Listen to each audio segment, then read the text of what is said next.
Okay, for tribalism. Tribalism ebuko Nigeria. Amalo mi yendi Igbo melunda Hausa. Amalo mi yendi Igbo melunda Hausa.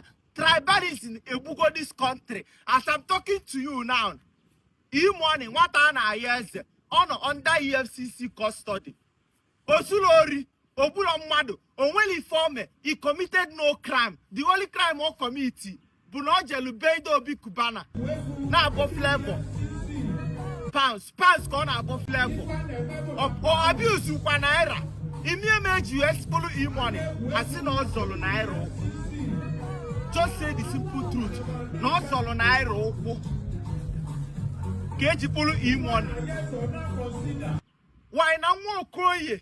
Jide 1,000 naira meant na abuse ya. They no arrest him. Mana makana money boni, but that is why they rush and go arrest him. No mess again. EFCC release money. EFCC release money. EFCC lapuluna money. Lapuluna money. Tribalism have killed this country. Una no go arrest Okoye Pikino. Same match naira. So on your occasion, naira denane. One nanya. Komalama naira denane. I tell na dimpanina.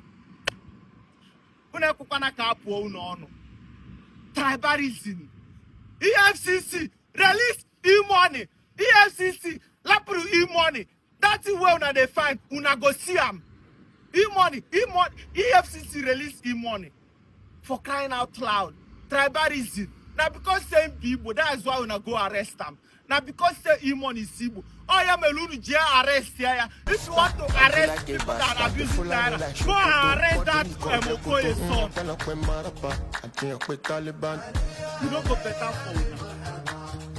As you know, Cancun, obuni they follow me, they like him. Taga EFCC release money.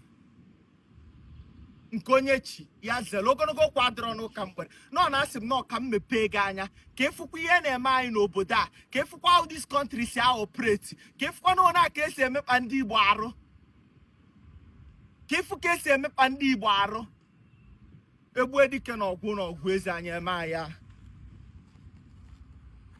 level of abuse kwa naira image US follow money asi na ozolo naira.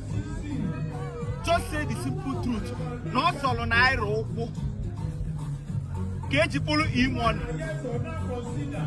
Why na nwa okoye? Jide 1,000 naira meant na abuse ya. They no arrest him. Mana makana money boni, but that is why they rush and go arrest him. No mess again.